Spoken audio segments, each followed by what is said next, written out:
so many extremes in one country. Like this is crazy. I'm not used to that. Here in Switzerland, I don't even see homeless people. That doesn't even exist. A, and B, there is no club with Lamborghinis in front of them. That just doesn't happen. It's a very different world, and I'm so amazed that we look so similar, but at the same time we're so different. There is something that the media is really not covering, and that's kind of the story of the US. Is media is the main marketing agency for the United States. It's kind of the PR firm for a certain political view here. They want to paint a picture of what society's really like if it favors their political candidates. And it's really sad, honestly. Yeah, but absolutely. You look at the pandemic, there is an absolute epidemic of homelessness in Los Angeles and the cities. I imagine Switzerland has very different regulations around homelessness. The cities in Portland, Oregon, in Seattle, Washington, in Los Angeles, they have decriminalized homelessness, and they've allowed them basically squatters' rights. Wherever they want to be, they can be there. Whatever they want, they can have it. As a serial entrepreneur, I'm always trying to evolve. Having great conversations with other high performers is one of the best ways to grow, not only in business, but also in spirit, health, and relationships. This is Svencast. Listen, grow, repeat. In 2019, after everything, I literally lived off of the reserves that were paying me out every month from the merchant accounts that shut down. It was a few $100,000 that I would take that money and pay off credit card. I did everything I could to get out of debt, but realized I couldn't do it and survive at the same time. But I did nothing for a year, and just like, who am I? You know, I felt like Zoolander looking into the puddle, like, who am I?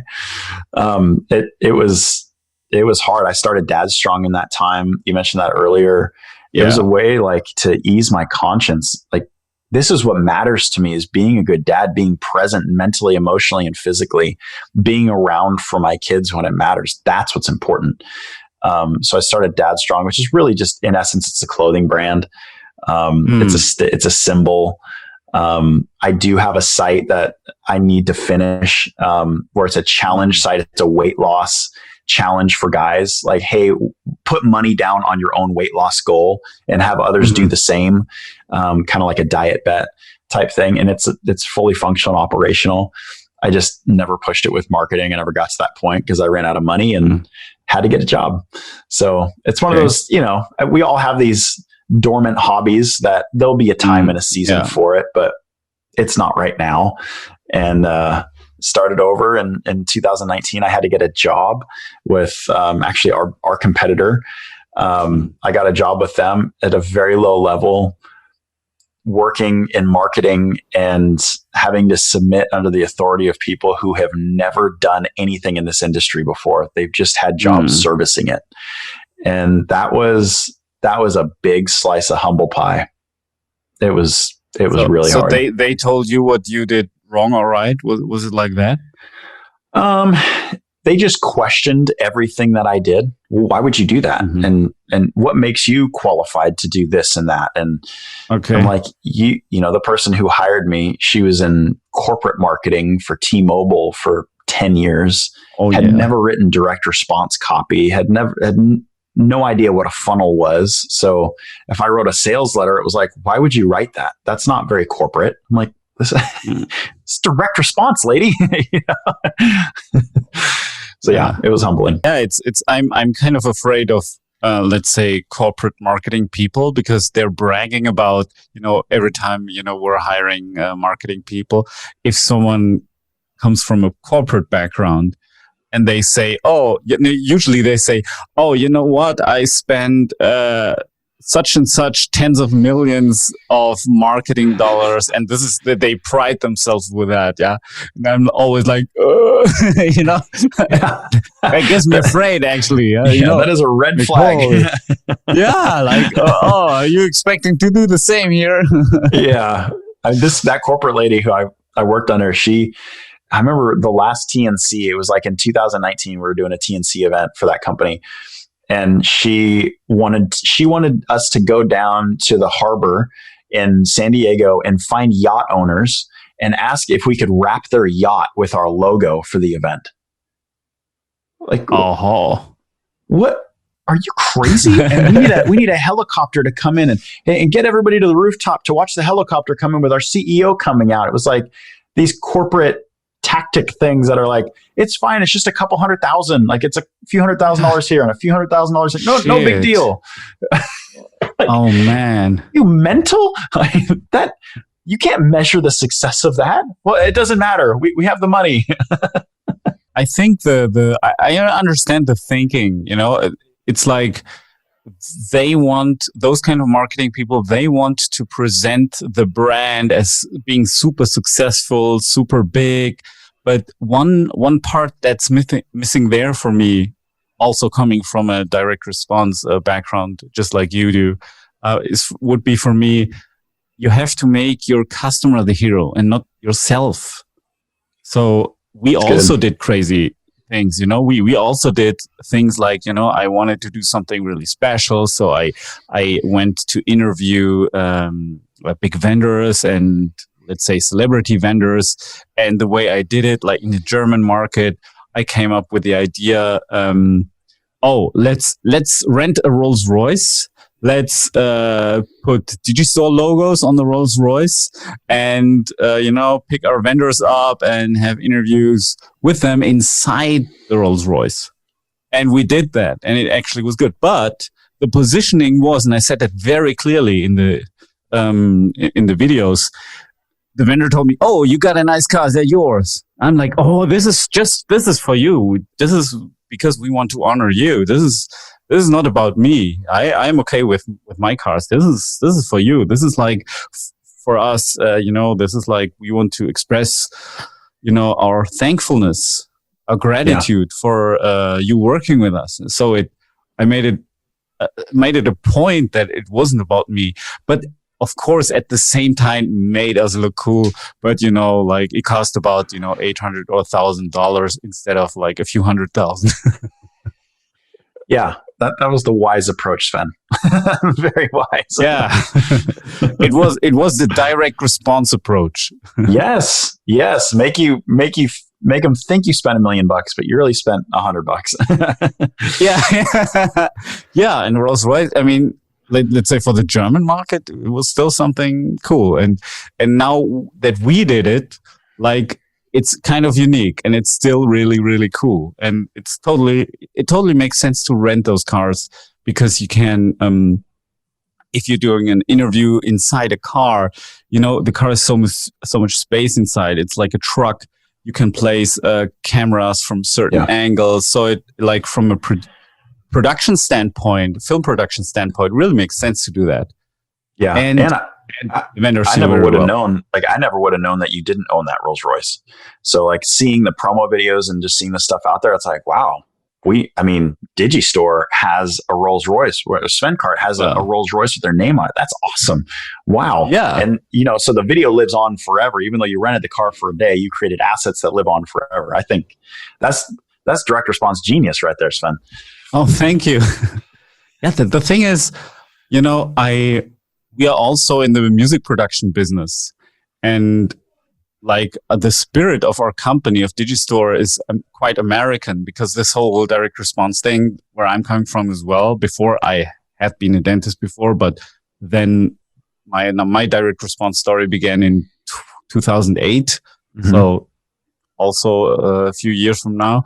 So this whole mindset is very American, and I visited clubs in the US. I dove into the culture and where, and in Germany and especially in Switzerland, everything's upside down. Like here in Switzerland, like every second person or so is a millionaire because any piece of real estate is 7 figures already, even if it's a very small house and it's so amazing how everybody tries to hide everything. Like, people are trying to not drive cars with big brands. People are trying to be really undercover about their wealth, even though everyone knows that they're probably the wealthiest in the world per capita. Like, wealth per capita in Switzerland, not in Germany, but in Switzerland. And so it's such a different culture. Whereas when I go to Vegas or Miami, like everyone, like they were, like, you know, I went into a, you know, for a party. I went to into a nightclub, and I saw like 7 Lamborghinis in front of the nightclub, and I was like, I've never seen such a thing. Like, I was in a lot of clubs around the world, but I've never seen so many Lamborghinis in front of a nightclub. But in the same area, like right next to this nightclub, there was a bank, a Chase Bank, and I went there because, you know, that was Miami. We're in the opening process of accounts, and what was amazing to me, or let's say just very strange, was I like to drink coffee, you know, so I asked the banker, hey, can you give me coffee, please? And they said, hey, oh, I'm sorry, we can't. I said, why? He said, we got rid of the coffee machine because there would be too many homeless people coming inside wanting the coffee as well. So it was like most of the people in the bank would be homeless people wanting to drink coffee. So they had to just get rid of it. And that was like next door to the 7 Lamborghini club. And I was like, how so many extremes in one country. Like, this is crazy. I'm not used to that. Yeah. Like, here in Switzerland, I don't even see homeless people. That doesn't even exist. A, and B, there is no club with Lamborghinis in front of them. That just doesn't happen. So for me, it's a very different world. And I'm so amazed that we look so similar, but at the same time, we're so different. Mm-hmm. Yep. Yeah, there's a lot of homeless. If you look at anything that's going on, and this is bleeding into politics a little bit, but anything that's going on with like at Los Angeles and California and major cities like San Francisco, there is something that the media is really not covering. And that's kind of the story of the US is media is the main marketing agency for the United States. It's kind of the PR firm for a certain political view here. They want to paint a picture of what society's really like if it favors their political candidates. And it's really sad, honestly. Yeah, but absolutely. You look at the pandemic, there is an absolute epidemic of homelessness in Los Angeles and the cities.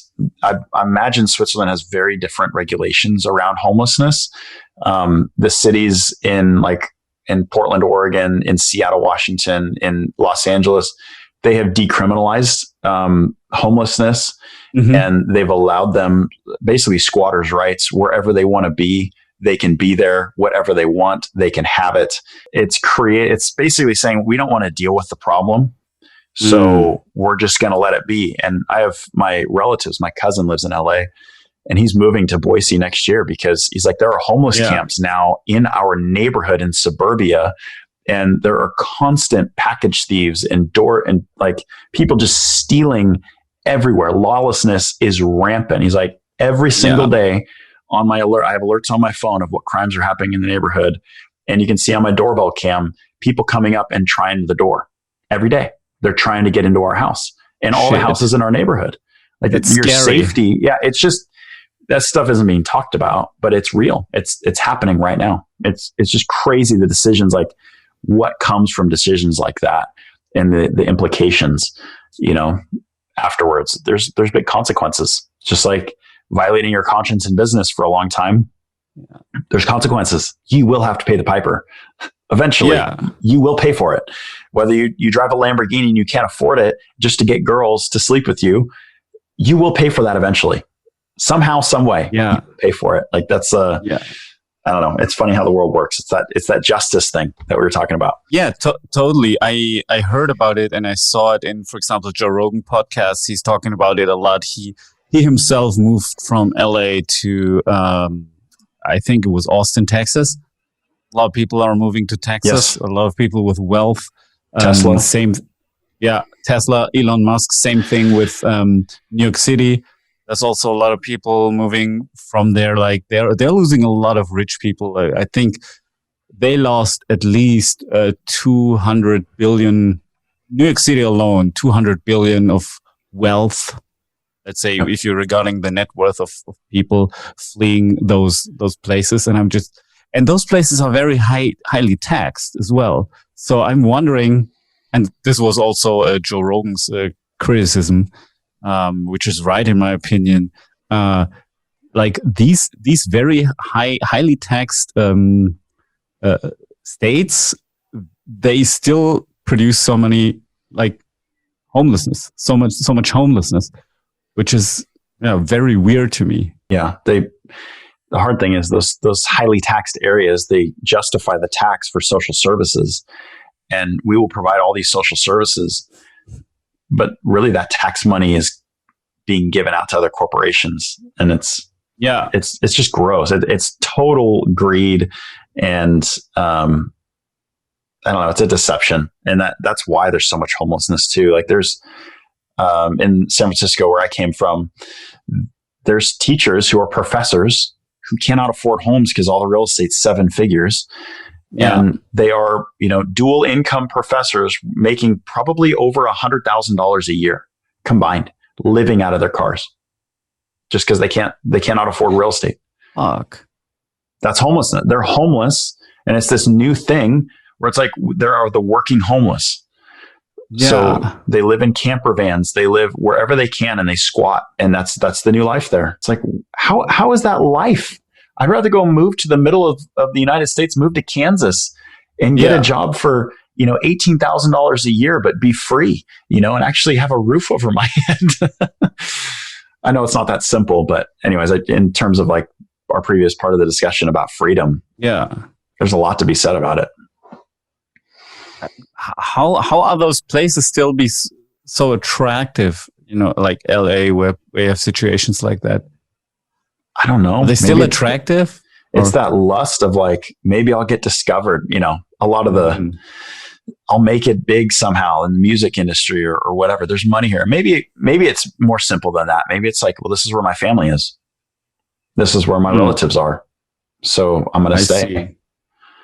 Yeah. Family is a big thing. And you mentioned that your previous business, Dad Strong. What was that exactly about? So it was about, it implies that you're doing cool things or strong things, maybe business-wise, and being a dad and a husband at the same time. That's kind of the topic, right? Yeah. So it was a podcast is how it started. And now it's still a private Facebook group where dads can just talk about exercising and staying healthy, staying fit. So I hit the mental side of things, and the emotional and the physical. And then I also hit the spiritual side of things where I talk about what is it really like what does it take to be a strong dad in all these different areas? And how can I be on this journey with other dads and encourage them to work out, to stay active, but also to consider some spiritual things too that could help their family grow. So, I never monetized the thing. I felt weird about it. I felt this, I don't know. I didn't want to monetize this Facebook group. I wanted to keep it pure. But I did create hats and shirts and stuff if people wanted to buy them. And now I still get, and I just do like drop shipping, print on demand type stuff, where if somebody has a baby, they reach out to me like, hey, my friend had a baby. I want to get him a Dad Strong hat. And so it's just, that's all it is now. It's just a brand. So you're kind of creating a community where with people, let's say with the same problems, they're a dad, and it's quite a stretch to be fit and a good dad and a good husband and successful in business somehow. Yep. Because you have like all these conflicting priorities, and like in business, you have to get something done.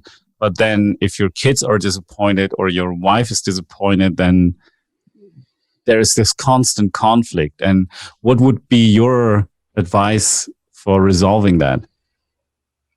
You start with the foundation and you start with your priorities. And my priority has always been time.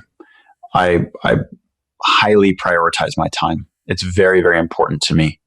So I set boundaries with work. I set boundaries with my own hobbies, where if there's a season, and helping set this foundation that as a dad, you live in seasons. When your kids are in diapers and they're toddlers, that's a season. That's a full, like, hands-on, full contact sport to, prioritize your family over yourself. And that's what love is. It's putting other people before yourself. And it's the same thing with your spouse. So every situation is different, but if you can prioritize your spouse's time, say like, hey, honey, you've been home with the kid. Like, my wife's a stay-at-home mom. She's never worked. Not that she wouldn't if she wanted to or whatever, but I wanted to provide a way for her to be a stay-at-home mom. That's what she's always wanted to do. But being a stay-at-home mom, that's intense. And to be able to say, you know what, take a break, go spend the afternoon with whatever, like go away for a night or something like that. I'll take the kids when I'm home from work. You need a mental break, and prioritizing those things is really what I tell these guys. Like, love your wives. It's not just their duty to take care of the kids. Like, it's mentally vexing a lot of times to be surrounded by kids who can't really talk to you at that age. So prioritize time with your kids, and then prioritize time with your wife. Like, take her out, like date your wife still, even if you have kids and she's messy and she got throw up on her, like take her on a date, make her feel special and beautiful and amazing. You married this woman, you fell in love with her at one time. Keep that romance going, keep that thing spicy. So that's the other advice. And then with work, set boundaries with it. Don't be on your phone while you're around your kids. Just don't have your face in a screen, because what you do, they do.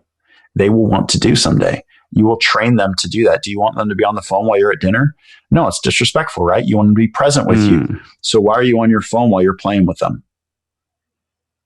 I mean, I know that's kind of a sting thing to say, but it's true. Be present with what your priorities are. That thing you just looked at on Facebook, I promise you, once you put your phone down, you're going to forget it in 10 minutes. But this time with your kids while you're playing with them, they will never, ever forget that.